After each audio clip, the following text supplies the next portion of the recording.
The NFL trade deadline has come and gone, and the Bears made just one trade this year. Unlike the last couple of years, Ryan Poles mostly stands pat. I'm Harrison Graham. This is Chicago Bears Now by Chat Sports. We'll rehash the Bears trade, talk about the other trades that went on around the NFL, and, of course, talk about what the Bears didn't do in terms of players that they kept. They did ship out Khalil Herbert earlier this morning. We'll rehash that a little bit here. If you want a longer video on this, subscribe and go check out the content tab on this channel. But Herbert to Cincinnati for a 2025 seventh-round pick.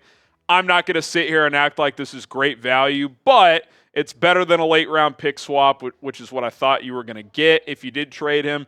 And he became your fourth running back. Now, whether that's correct based on the guys you have, I don't know. I think that's up for debate. He's clearly a better runner than Travis Homer, but they like Homer on special teams. Roschon emerged as their number 2, and obviously DeAndre Swift is the starter. So you get a 7th. He's an expiring deal. I'm actually happy for Khalil. He tweeted out, thank God, like hey, I get to play again.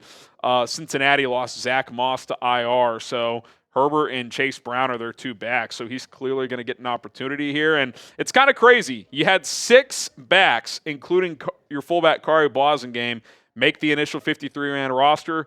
You're down to 3. You cut Blasingame, you cut Velus Jones, and now you trade Khalil Herbert for a 7th-round pick. So it was weird at the time when they kept all those dudes, and it's weird now, and it's fascinating to see how it's all turned out in a matter of a couple of months. Grade the Khalil Herbert trade A, B, C, D, or F. Let us know in the comments. It's kind of a for me. I could have taken it or leaving it. If they wanted to keep him and in case of an injury instead of taking a 7th, I would have understood. But I understand this as well. They didn't feel like he was in their future plans. So A, B, C, D, or F, grade the Khalil Herbert trade.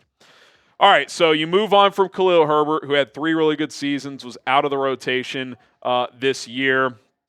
I did just want to kind of appreciate him here because this will probably be the last time we talk about him, at least for a while. I mean, I guess we'll watch from afar, see what he does in Cincinnati. But this is a good Ryan Pace draft pick. Pace took him in the 6th round back in 2021, and he was a productive player. I mean, his first 3 seasons, he was excellent. In 22, I thought it was his best season when he averaged 5.7 yards per carry. I think that led the NFL or was second in the NFL among qualified running backs.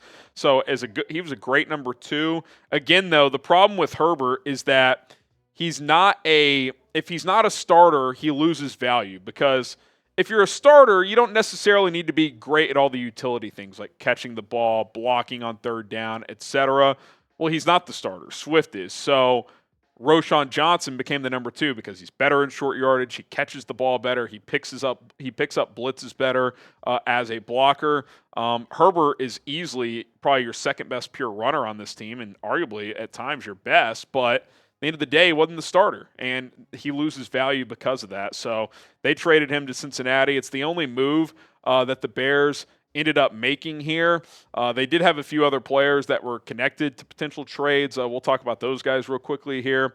There wasn't a lot of reporting on this, but I wondered if Keenan Allen would be a player they would consider moving, considering A, he hasn't played that great, B, he's on an expiring deal, and C, like maybe he would just want a fresh start somewhere else to go play for a contender, but it doesn't seem like they entertain that. I just thought maybe they would, and I saw Mike Williams, who we'll talk about in a minute, go for a 5th-round pick. I thought maybe you could get a 5 for Keenan, trade a 4th for him, get a 5 for him. That's not bad, to be honest. Plus, you could try and see what a guy like Tyler Scott could bring, but they ended up keeping him. Nate Davis, I think part of this is out of necessity. You have a lot of offensive line injuries right now, and 2, he probably just doesn't have much value across the league. And Dominique Robinson was another name floated out there, but he ended up not getting moved. So the Bears end up keeping him in the end on this roster. So that's what the Bears did. We'll talk about other trades around the league, including a couple of NFC North trades here in a moment. But first,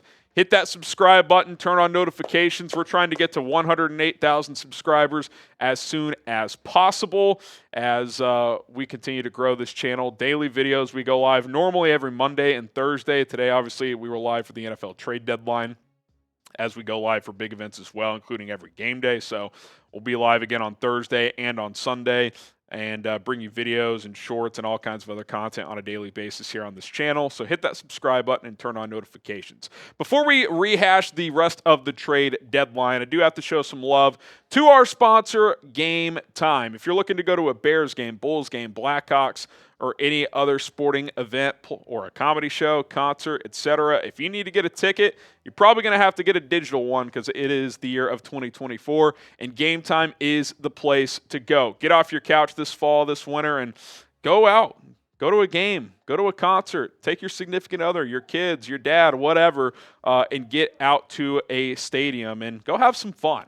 That's what life is all about. GameTime is going to get you the best deals available. Last-minute tickets, lowest price guaranteed. You use their newest feature, GameTime Picks. They're going to help you go see your favorite teams in a much timelier manner. They'll kind of price point areas throughout the stadium, and based on your budget, you'll be able to quickly figure out, okay, this is the best quality seat I can get, and it kind of just narrows down your search, so it's going to save you a lot of time.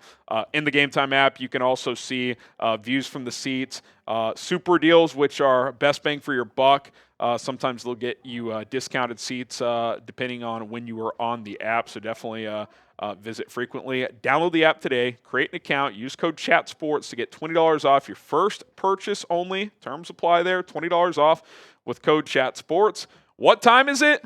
It is game time. Be sure to download the app in your app store right now.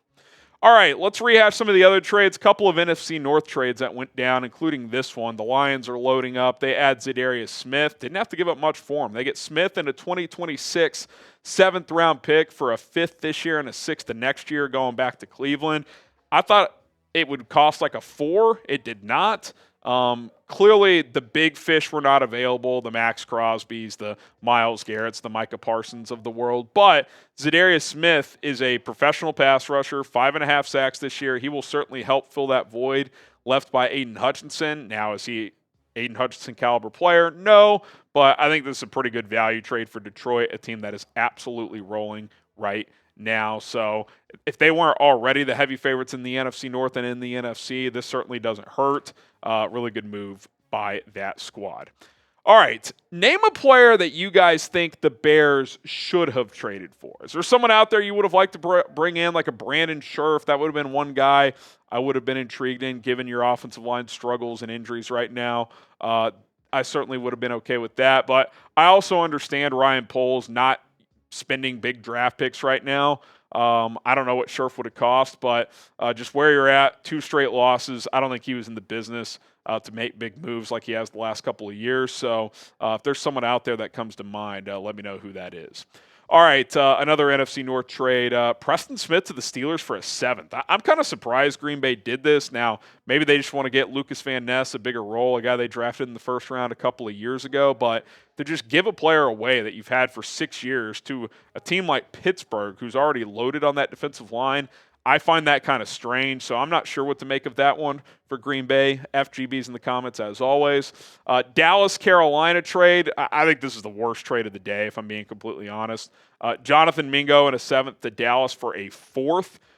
It seemed like the wide receiver market got a little pricier today, considering Mike Williams went for a 5th, but still, a 4th for Mingo?